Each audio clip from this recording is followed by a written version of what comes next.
മുന്നിൽ കണ്ണെത്താ ദൂരത്തോളം പരന്നു കിടക്കുന്ന മണ്ണ്, വെറും മണ്ണ്. ഇടയ്ക്കിടെ ദുരന്തത്തിൻ്റെ തീവ്രത ഓർമ്മിപ്പിച്ചുകൊണ്ട് കെട്ടിടാവശിഷ്ടങ്ങൾ.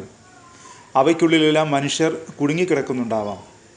നടന്നു നീങ്ങുന്ന കാൽച്ചുവട്ടിലും ജീവനറ്റ ശരീരമുണ്ടാകാം. എത്ര പരിചയസമ്പന്നനായ രക്ഷാപ്രവർത്തകനായാലും അമ്പരക്കും, പരിഭ്രമിക്കും. രക്ഷാപ്രവർത്തനം മതിയാക്കി തിരച്ചിലിലേക്ക് മാറുന്നു എന്ന് മുഖ്യമന്ത്രി തന്നെ ഔദ്യോഗികമായി പ്രഖ്യാപിച്ചു. അതായത് ഇനി ജീവൻ്റെ തുടുപ്പുകളൊന്നും ദുരന്തഭൂമിയിൽ ഉണ്ടാവില്ല. അതിനിടയിലാണ് പ്രതീക്ഷയുടെ ചെറുവെട്ടവുമായി 4 പേരെ ജീവിതത്തിലേക്ക് രക്ഷാപ്രവർത്തകർ തിരിച്ചു കൊണ്ടുവന്നത്. അതൊരു നല്ല സൂചനയായിരുന്നു. തിരച്ചിലല്ല, രക്ഷാപ്രവർത്തനം തന്നെ തുടരാം. എവിടെയൊക്കെയോ ജീവൻ്റെ തുടുപ്പുകൾ കുടുങ്ങിക്കിടക്കുന്നുണ്ടാവാം. സൂചിപ്പാറ വെള്ളച്ചാട്ടത്തിന് സമീപത്ത് നിന്നാണ് വനത്തിനുള്ളിൽ കുടുങ്ങിയ ഒരു കുടുംബത്തിലെ 3 കുട്ടികളെയും അച്ഛനെയും ജീവിതത്തിലേക്ക് വനം വകുപ്പ് ഉദ്യോഗസ്ഥർ തിരികെ എത്തിച്ചത്. 8 മണിക്കൂർ നീണ്ട ദൗത്യത്തിനൊടുവിലാണ് ഇവരെ രക്ഷിച്ചത്.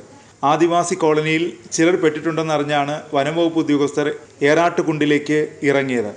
ഏറാട്ടുകുണ്ടിലെ കൃഷ്ണനും മക്കളുമാണ് 2 ദിവസമായി കുടുങ്ങിയത്. കനത്ത മഴയിൽ മൺതിട്ടയിൽ താമസിച്ചിരുന്ന കുടുംബം ഭക്ഷണമില്ലാതായതോടെ കാട്ടിനുള്ളിലേക്ക് ഇറങ്ങുകയായിരുന്നു. കൃഷ്ണൻ്റെ ഭാര്യ ശാന്തയും ഒരു മകനും കാട്ടിലൂടെ നടക്കുമ്പോഴാണ് വനംവകുപ്പ് ഉദ്യോഗസ്ഥർ കണ്ടത്. ഇവരിൽ നിന്നാണ് ഭർത്താവ് കൃഷ്ണനും മറ്റ് 3 മക്കളും കോളനിയിൽ ഒറ്റപ്പെട്ട വിവരം അറിയുന്നത്. കുട്ടികളെ ഉൾപ്പെടെ കയറിൽ കെട്ടിയാണ് കോളനിക്ക് പുറത്തെത്തിച്ചത്. അതിനിടെ ജീവൻ്റെ സിഗ്നൽ വീണ്ടും രക്ഷാപ്രവർത്തകർക്ക് ലഭിച്ചു.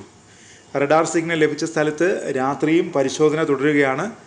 ആദ്യം കിട്ടിയ സിഗ്നൽ മനുഷ്യ ശരീരത്തിൽ നിന്നാകാൻ സാധ്യതയില്ലെന്ന് വിദഗ്ധർ പറഞ്ഞെങ്കിലും പരിശോധന തുടരാനാണ് തീരുമാനം.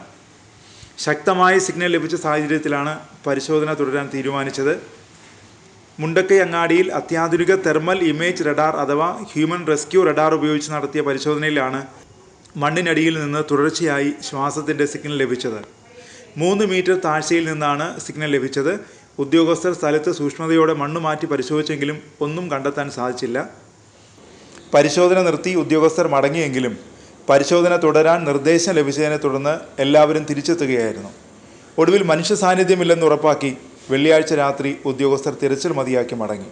കെട്ടിടാവശിഷ്ടങ്ങൾക്കും മൺകൂമ്പാരത്തിനും അടിയിൽ നിശ്ചിത താഴ്ചയിലും പരപ്പിലും ജീവനുള്ള മനുഷ്യരോ മൃഗങ്ങളോ ഉണ്ടെങ്കിൽ റഡാർ സിഗ്നൽ കാണിക്കും. തെർമൽ ഇമേജിംഗ് റഡാർ സാങ്കേതിക വിദ്യകളുടെ സമന്വയമായ ഈ ഉപകരണത്തിന് 16 അടി താഴ്ചയിൽ വരെ സിഗ്നലുകൾ കണ്ടെത്താനാകും. 40 സെൻറ്റിമീറ്റർ കനമുള്ള കോൺക്രീറ്റ് പാളികളിലൂടെ പോലും റഡാർ സിഗ്നലുകൾ കടന്നുപോകും. കൃത്യമായി സ്ഥാനനിർണ്ണയം നടത്തുമെന്നതിനാൽ തിരച്ചിൽ കേന്ദ്രീകൃതമാക്കാൻ റഡാർ സഹായകമാണ്. മണ്ണിനും കെട്ടിടാവശിഷ്ടങ്ങൾക്കുമിടയിൽ കുടുങ്ങിക്കിടക്കുന്നവരെ കണ്ടെത്തുന്നതിന് മനുഷ്യാധ്വാനവും യന്ത്രോപകരണങ്ങളും അത്യാധുനിക സെൻസറുകളും വിന്യസിച്ചുകൊണ്ടുള്ള തിരച്ചിലാണ് ഇപ്പോൾ നടത്തുന്നത്. Attamala, Mundakkai, Punchirimattom, Vellarmala village road, GVHSS Vellarmala, പുഴയുടെ അടിവാരം എന്നീ മേഖലകളിൽ നിന്നും വെള്ളിയാഴ്ച വൈകിട്ട് വരെ 11 മൃതദേഹങ്ങളാണ് കണ്ടെത്തിയത്.